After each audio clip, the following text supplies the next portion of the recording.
Now you're right on time to learn about all that's new in World of Warcraft. As I talk with World of Warcraft Senior Game Director Ian Hazzakostas and Associate Director Paul Cubitt about the exciting updates in store for players. Now, first of all, Paul, welcome to the show for the first time. Thank you for having us. Glad to be here. Yeah, and Ian, welcome back as well. Like, you were here last year revealing the World Soul Saga with the War Within.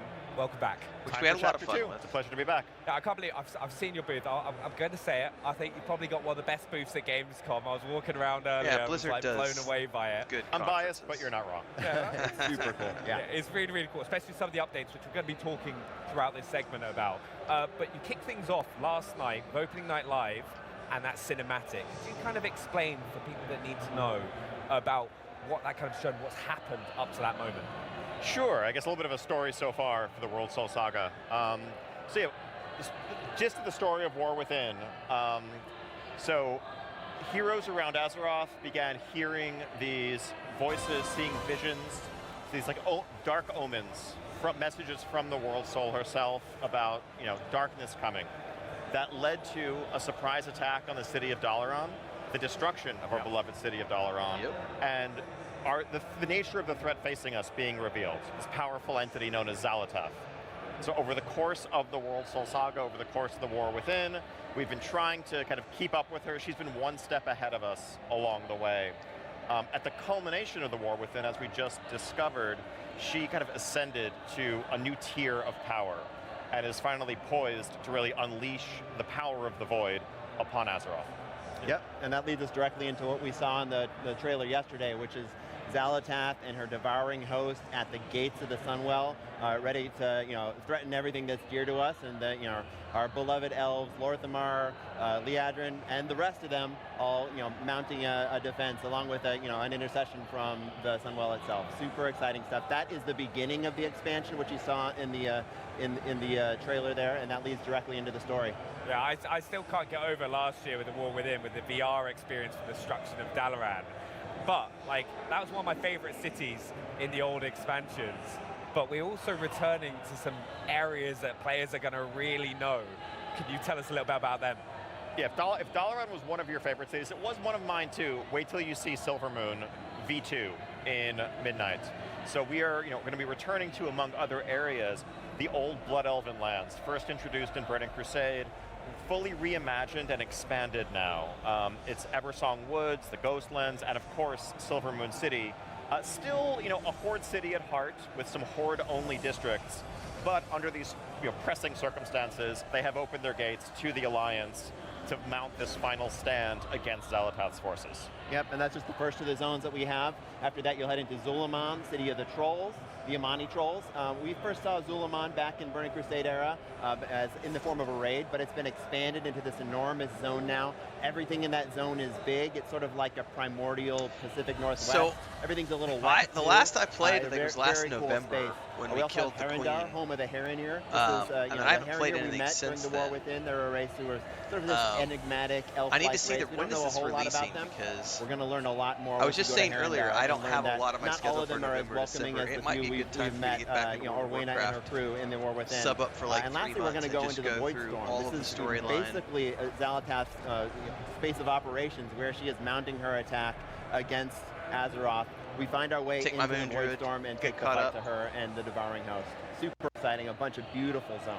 Yeah, I can't actually wait for Zullean again. I still have memories of just the endless attempts of trying to get the Amani Warbear with that speed trial. So it's going to be really fun to go back. And of course, go to Silvermoon as an Alliance player. Oh shit, it's not even coming out until June. With all these new areas, what are some of the activities that people are going to get into? Oh, I don't have any reason to rush. Well, the first, I think, is you're going to have the campaign. A new campaign that takes you through these zones. And it does so in an interesting way.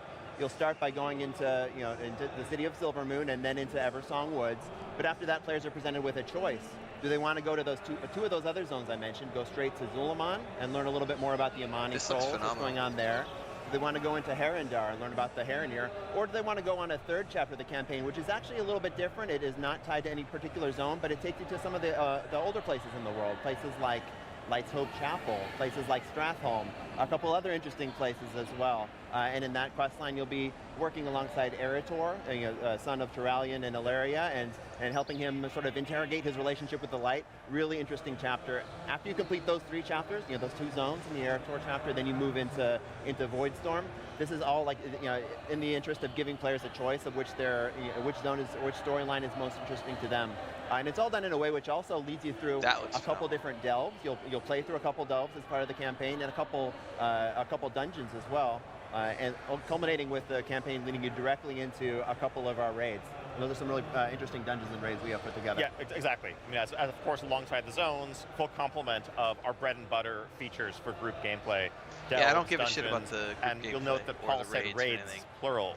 So I think we were breaking from recent tradition in Midnight, and our initial season is going to have not 1, not 2, but 3 separate raid zones for a variety of environments, a variety of foes that will kind of unfold themselves over the course of Caledonis says I haven't played WoW in years. It's in a really good place right now because it's been completely revamped from the ground up over the past couple of expansions to cater to single players and solo players. So like follower dungeons and delves, you run those with companions, so you don't need players. You can run them with NPC companions. So it's all done on your Yes, I think we want to make sure your that, schedule, and whether then you've played War Within and you're ready for the next chapter, or whether you're coming to World of Warcraft for the very there first as like time, an optional icing on the cake if you want to do jump challenge. back in, understand what's going but on, you and can join do the 100% of the and story, so we have a revamped, including all of the boss reimagined new player and returning single player solo. experience. The leveling experience seamlessly incorporates both Dragonflight and War Within content to get you fully caught up to speed. For returning players who may be, a higher level but not quite ready to go straight to Midnight, we have a new experience set in Arathi Highlands that's going to kind of, get you back up to speed on your mechanics, recontextualize you in the story of the world, and send you on your way so that you can join the fight in Midnight.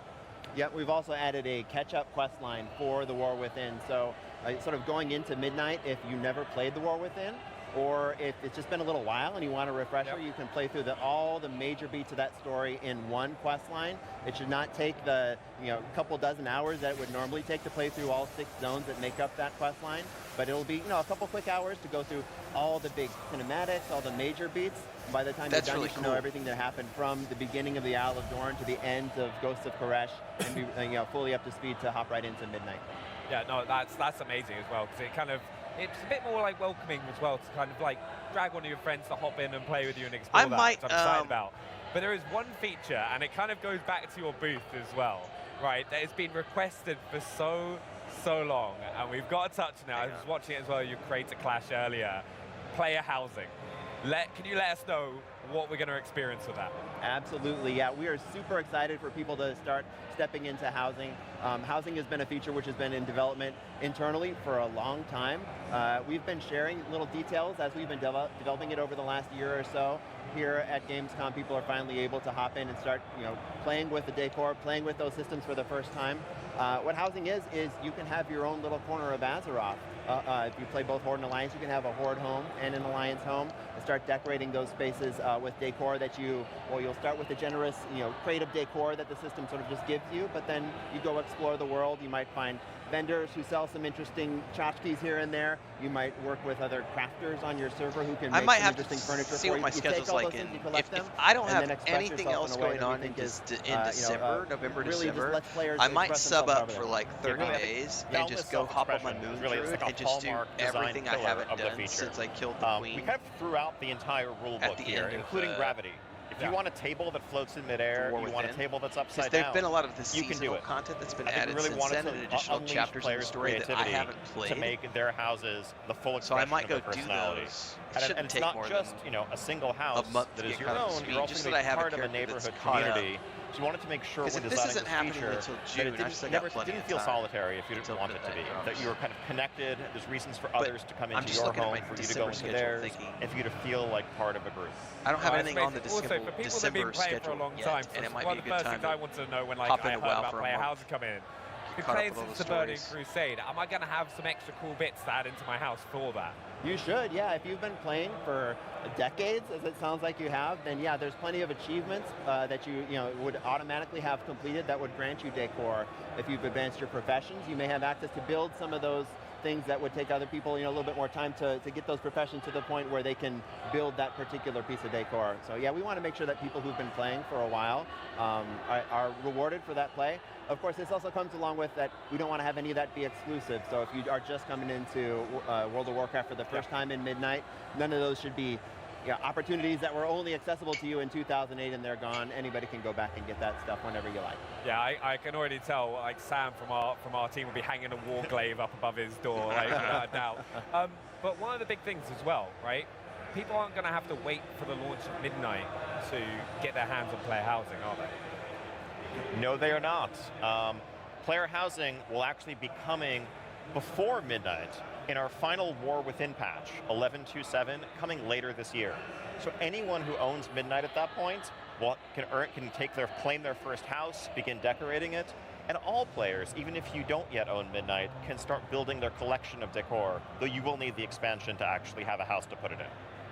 Ah, okay, that makes a lot of sense. I'm excited for it, but what's next for the team? Be kind of announced Midnight, shown the cinematic trailer, what's next? I mean, excited to get back and kind of finish this game. We're going to be talking very soon about our first public alpha tests and then a larger beta to follow. And all of this, getting player feedback, helping polish the game, and building towards a release in early 2026. Yep, and we're going to be here at Gamescom all week as well. I would call June Ian and Maria early. Hamilton will be talking tomorrow about some of the characters and zones within the expansion in a little bit more detail. And then later on in the week, Ian and I will do a big systems download where we talk about a lot of the systems that make up the game. Yeah, I was going to ask about what else can players get involved, viewers get involved in with World of Warcraft, because you've got so much going on. We mentioned the Creator Clash earlier. Are there more shows out today? The streams that people can go watch as well afterwards? Yeah, exactly. There's, I think, various live events going on from our stage all week, and then we're going to keep rolling information out. I think this yesterday was the beginning of just letting people know what we've been up to, and we're going to have more and more information and opportunities to engage. We'll have videos, streams, and more just coming all through the fall. Yeah. Honestly, I can't say thank you enough. From coming on the show last year to talking to us Midnight today, Paul, Ian, thank you so much. And also, from tons of new titles coming to Xbox